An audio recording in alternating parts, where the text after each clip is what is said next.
वो है कि उन लोगों को हम नहीं वो कर सकते हैं, सुधार नहीं सकते हैं। मतलब उनका जो माइंड सेट है वो हिंदुओं के अगेंस्ट ही चलता है, कभी भी चलता है। जैसे योगी जी ने फॉलो किया है वैसे ही हम चाहते हैं धामी जी भी इस चीज़ को फॉलो करें। उनके बचने के बाद वो क्या है, उस ज़मीन पे अपना अधिकार समझने लगते हैं और अवैध निर्माण करके वो सोचते हैं ये सरकारी ज़मीन हमारी हो गई है। हम यही कहेंगे कि अवैध जगह पर बनाया था मस्जिद, तो उसे तो तोड़ना जरूरी था। पुष्कर सिंह धामी ने जैसा ऐलान भी किया है, जो भी दंगाई इसमें शामिल हैं और जिन्होंने भी ऐसा किया है उन पर कड़ी कार्रवाई की जाएगी। लेकिन यहाँ के उत्तराखंड के जो लोग हैं उनका क्या मांग है सरकार से, ये भी हम जानेंगे। बताइए मैडम, आप क्या चाहती हैं, सरकार से क्या मांग है आपकी? मांग तो ऐसा कुछ वो नहीं है, मगर हाँ जो भी कुछ हो रहा है उसके खिलाफ सख्त से सख्त एक्शन लेना चाहिए। भाई जितने भी मोमडन्स वहाँ पे आके रह रहे हैं वो सोर्स जो भी मिलती है वो हम लोगों से ही मिल रही है उन्हें। वो जितनी भी कमाई करते हैं, वो फूड वाले हों चाहे ऑल टोटल हैं, जितने भी मोमडन 90% हिंदू से ही कमा रहे हैं और वो हिंदू को ही अटैक कर रहे हैं, तो वो चीज़ गलत है और इसके खिलाफ एक्शन होना चाहिए। ऐसा उन्होंने दिल्ली में भी वही चीज़ की, सेम सबको घेरा फिर मारा।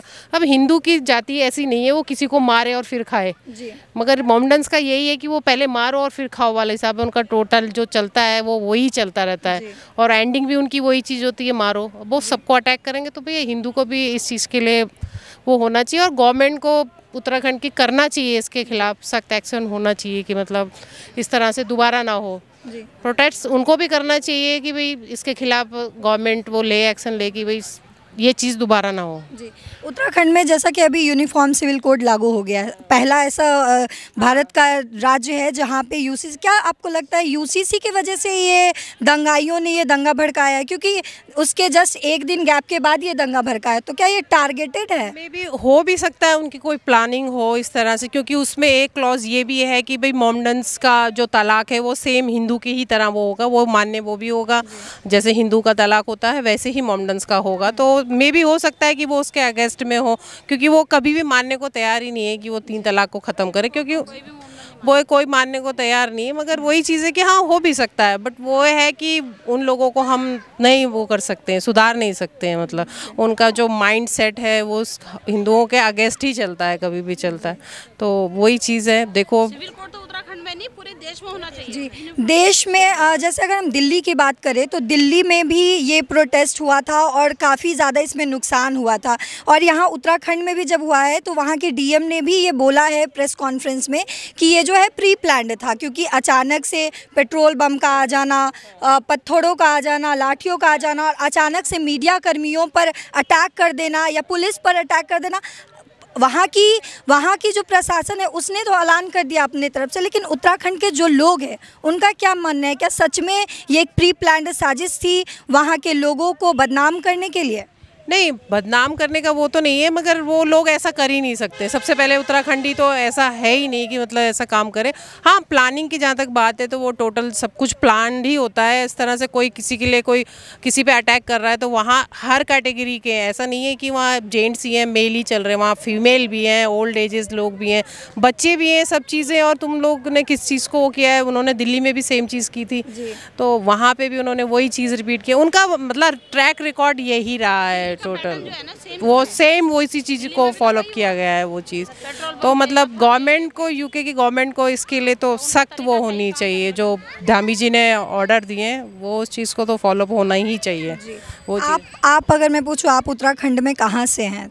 मैं पौड़ी डिस्ट्रिक्ट से हूँ। पौड़ी डिस्ट्रिक्ट, वो हल्द्वानी से कितनी दूरी है वहाँ? कम से कम 250-300 किलोमीटर की दूरी है वहाँ से। हाँ जी। तो वहाँ पे आपके अभी जो परिवार आपका मौजूद है वहाँ पे, तो आंखों देखा हाल वो बता रहे होंगे कि किस तरह से वहाँ पे प्रोटेस्ट चल रहा है और कितनी परेशानियों का सामना करना पड़ रहा है लोगों को। अभी मेरे तो वहाँ पे ऐसे काफ़ी सारी सेवाएँ बंद हैं, नेटवर्क जो है, इंटरनेट सेवाएँ सब बंद हैं। तो वही है, एक दूसरे का जैसे माहौल वो होगा वैसे धीरे धीरे पता चलेगा वहाँ के बारे में।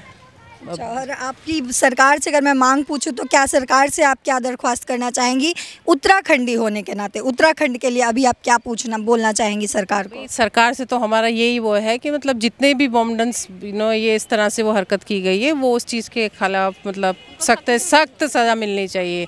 मतलब उस चीज़ के लिए ढील नहीं होनी चाहिए कि ये इन्होंने इतना काम किया है ये छूट जाए। जैसे योगी जी ने फॉलो किया है वैसे ही हम चाहते हैं धामी जी भी इस चीज़ को फॉलो करें। सर, आपका नाम पहले जानना चाहूँगी। मेरा नाम सुशील दयानी है। सुशील जी, आपको क्या लगता है वहाँ पे किस तरह की परेशानियों का सामना करना पड़ रहा है अभी? सबसे पहले तो मैं सरकार से एक याचना करना चाहता हूँ कि जितने भी अपने सरकारी ज़मीन हैं और अवैध कब्जे हैं उनको पहले बसने ही ना दिया जाए, और एक बार उनके बसने के बाद वो क्या उस ज़मीन पे अपना अधिकार समझने लगते हैं और अवैध निर्माण करके वो सोचते हैं ये सरकारी ज़मीन हमारी हो गई है, और सरकार फिर उस अवैध निर्माण को हटाने के लिए जाती है। तो वो एक खास वर्ग विशेष के लोग हमारे देश में उनकी मानसिकता दंगा फैलाने की होती है, और आम जनता को उन्होंने बहुत ज़्यादा परेशान कर रखा है। और ऐसे लोगों से मैं सरकार से दरख्वास्त करूंगा कि सख्ती से निपटा जाए, और इन पे जितना भी हो सके लोगों को प्रताड़ित जो कर रहे हैं उनको ज़्यादा से ज़्यादा फोर्स लगा के और वहाँ से इनको दंगा मुक्त किया जाए, क्योंकि आम जनता को परेशानी नहीं होनी चाहिए। आम जनता जो रोज़ लोग अपने मेहनत करके रोजी रोटी कमाते हैं उन लोगों के लिए बहुत परेशानी होती है। तो सरकार को ये मैं कहना चाहूँगा कि इन लोगों से ना बहुत सख्ती से निपटे। सर, मैं आपको बताऊं तो विपक्ष के एक नेता हैं, उन्होंने पुष्कर सिंह धामी पे और वहाँ के प्रशासन पे ये आरोप लगाया है कि ये विफलता है पुष्कर सिंह धामी के और वहाँ के प्रशासन का कि वो इन सब चीज़ों को होने से रोक नहीं पाए। तो आपकी इस पर क्या टिप्पणी है? मैडम, ऐसा होता है जब भी कोई खास वर्ग विशेष के लोग हैं उनको पॉलिटिकल माइलेज के लिए, अपना वोट बैंक बनाने के लिए, क्योंकि वो संख्या देखते हैं कि जहाँ संख्या मिलती है तो वो जो अपनी सरकार है, सरकार पर कोई भी एक आरोप लगा के वो वोट बैंक अपना साथ करना चाहते हैं। तो ये सब झूठे आरोप हैं, और ये आरोप मैं समझता हूँ कि निराधार है। ऐसे आरोप जनता में नहीं लगाने चाहिए, ना ही ऐसे आरोप किसी नेता को लगाने चाहिए, क्योंकि जो हमारे पार्टी विशेष के लोग नहीं हैं वहाँ पे एक खास समुदाय के लोग हैं जो ये दंगा फैला रहे हैं। तो इसमें किसी पार्टी को ना रखा जाए, ना ही कोई नेता को ब्लेम किया जाए। तो मैं तो यही कहूँगा कि इस तरह के आरोप निराधार हैं। जिस तरह से वहाँ पे दंगा भड़क रही है लगातार हल्द्वानी में, और आज तीसरा दिन है जब ये कर्फ्यू लगातार जारी है, तो इस पर आप क्या कहेंगे? किस तरह की रिएक्शन आप देना चाहेंगे? रिएक्शन पर हम यही कहेंगे कि अवैध जगह पर बनाया था मस्जिद, तो उसे तो तोड़ना ज़रूरी था, और तो उसके लिए तो हम उन्हें सब कुछ कह के भी उन्हें पहले ही कह दिया था। और कभी भी उत्तराखंड के वहाँ के लोग ये हैं कि कभी भी अपने मन से नहीं कोई काम, पहले उनको सचेत कर देते हैं हर एक चीज़ के लिए। अभी ऐसे नैनीताल में भी हुआ था, और सब अवैध जगह पर बनाए गए थे, वहाँ तोड़ा, फिर उन्होंने कुछ नहीं किया, वहाँ के मुसलमानों ने वहाँ नहीं किया क्योंकि अवैध जगह पर बनाए गए थे। और तो फिर हम इस पर वार्ता हम तो विरोध करेंगे। मैं तो उत्तराखंड के लिए यही कहना चाहूँगी, जो भी दंगाई हैं इनको कड़ी से कड़ी सज़ा मिले, और उत्तराखंड के लोग ऐसे नहीं कर सकते हैं। जो भी दंगाई होगा ये बाहर का ही है, उत्तराखंड के लोग ऐसा काम नहीं करते हैं। अब उत्तराखंडी जितने भी हैं हम लोग बाहर बसे हुए हैं, क्योंकि वहाँ कोई रोज़गार का साधन नहीं है, इसलिए हम चाहते हैं वहाँ भू कानून हो, ताकि हमारी जो प्रॉपर्टी वहाँ छूटी हुई है वो सुरक्षित रहे।